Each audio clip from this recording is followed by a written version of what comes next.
welcome to Nattys Crafts. I'm Natalie. I have no intro. Let's just get crafting. So we're going to do a floral arrangement or a centerpiece for your table.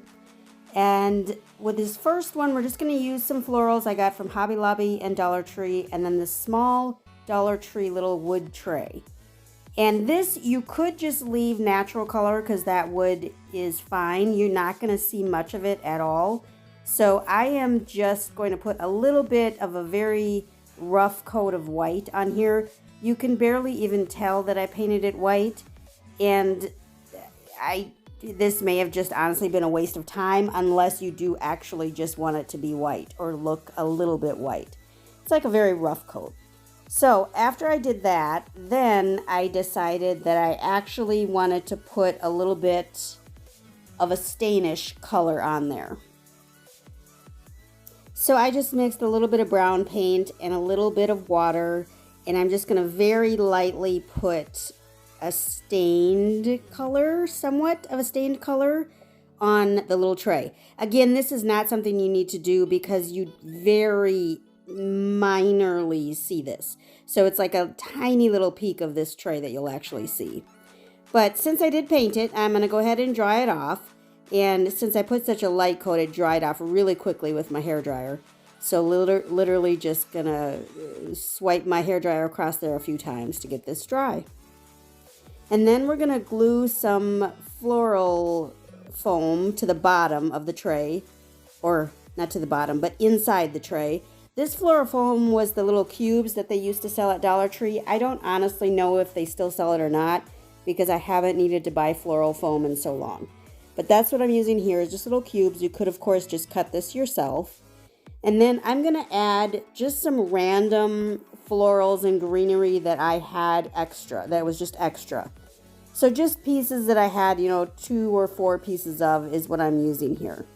Now this first greenery that I'm using was literally extra. I don't know where it came from. I don't have any idea where I bought it or how much I paid for it either.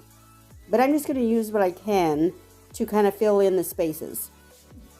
And I learned from some YouTuber, a gentleman, I do not recall his channel. I should probably look that up and put it in the description. So if I remember, I will.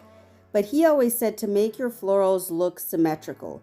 So if you add something to the right, add something to the left. If you add it to the top, add it to the bottom, etc. So that's what I was doing there with those initial greenery pieces.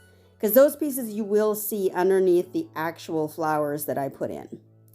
So this little flower bunch here, I did get from Hobby Lobby. The little sticker on it said it was $10.99, so I would have bought it when it was probably 75% off. I believe these were from Spring, and I bought them in the summer or something to that effect. So I paid a couple dollars for these florals, but one good stem filled up the whole bunch, the whole tray. And then I'm just going to fill in any gaps with some florals that it said Mainstays. I believe that must be Walmart. There's the Mainstays tag. I believe that's Walmart. And so that's where I got these from. And they came up with enough florals to fill in any gaps that were still there. And then last, I'm just going to fill in any spaces that are blank down at the very bottom. And because of where I filmed from, you can't see it. But you can see it here when I get some close-ups here. So this is how it looks. It's just a spring table decor piece you could put in the middle of your table. And I just filled it in the way I like it. And again, I'm no florist. So do these flowers look good together? Well, they do to me. So that's why I did it. Of course, you could put any florals in there that you wanted.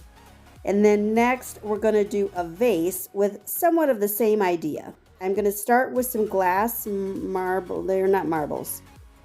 Glass filler. I don't know what it is. From Dollar Tree, and I'm going to put that at the bottom just to kind of weight it down and give it some height. And then I'm going to add in many different florals here. This grass, or these grass pieces were from Dollar Tree. It was a single stem that I used from Dollar Tree, and I'm just pulling it apart just to add some height. Again, I like height when I'm doing a vase, so I'm just adding some height here. Then I'm going to add these little clip-on pink I don't know what those are supposed to be, hydrangeas, or I don't know what they are. But I added those in next. I did end up taking them out and not putting them back though, by the way. And then I'm going to add this other stem. Again, I don't know where any of these came from. These were pretty much just leftovers from other pieces that I've made over time. So I don't know. These could be Hobby Lobby, Walmart, Dollar Tree, who knows. And I'm just putting them in and taking them out and, you know, figuring out how I want it to all look. I want some pink in there, and I wanted some white in there, and I wanted some greenery. So those are the pieces that I pulled out of my stash, and then I'm just going to basically just fill in the blanks. So wherever I wanted more color or more white, I'm just filling a piece in those spots.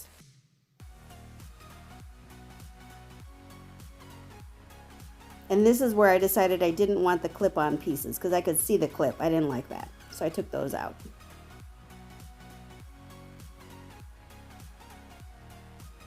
And then I did put those little pieces in the background that you can see. I did put those down at the bottom of the vase to kind of cover up the stems.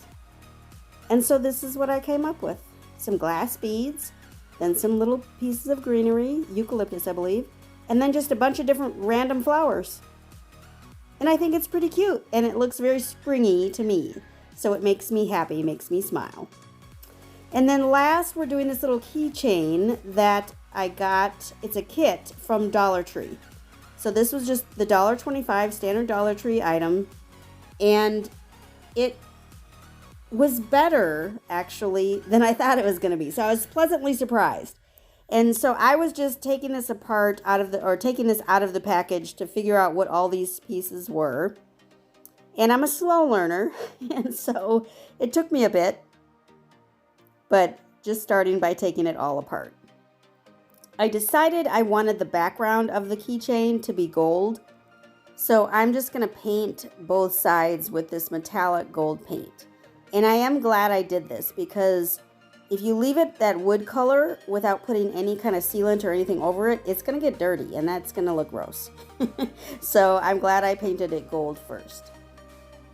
And then I'm going to cut, they give you these little beads or these little, I don't know what they actually are. They're somewhat like beads. I'm going to cut each of those apart. They're different colors basically that I'm cutting apart.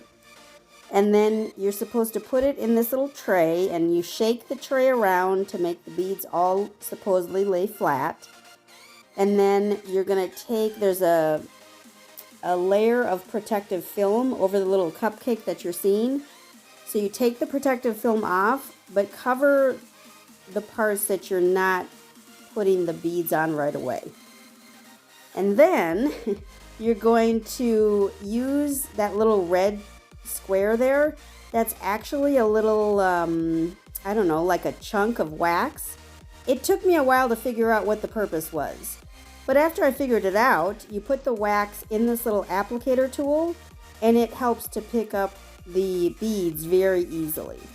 So that's why now it seems easier to put the beads on. And the little cupcake that you're sticking it to is actually sticky. So you're picking up the beads and sticking them onto the cupcake there. And so you can see the yellow ones that I was working on. Those are the ones that I had just done. And then I'm just going to fill it in with all the other colors. And then I'm going to Mod Podge. This is actually the back of the cupcake. But I'm going to Mod Podge both sides of the cupcake. And then you stick on the part that you just put the beads on. Does that make sense? I think you can see it better than I can explain it. So the piece that I was sticking the beads onto, it's all complete. And then I'm going to stick that whole piece onto the wood. And then we're going to put the little keychain attachment at the top. And I just pulled the little prong apart and then, you know, shoved it back together basically, or pressed it back together. And then I'm going to cover the whole thing with Mod Podge. Again, I'm maybe a little anal about using Mod Podge and covering things up, but I don't want this to fall apart. I don't want it to get dirty, etc., etc. So this is how it looks when it's all done. And I think it's adorable. Now, do I want this huge keychain hanging from my keys? No. But this is an extra house key that I keep, so it can go on there just fine. I thank you so much for stopping by Nattys Crafts today. I sure hope you could give the video a big thumbs up, leave a comment down below, and be sure to subscribe. Whenever you subscribe, you should hit the bell so you know when the next video comes out. I sure appreciate you stopping by, and remember to always appreciate today, as tomorrow is never promised. Thanks, y'all. Y'all have a great one.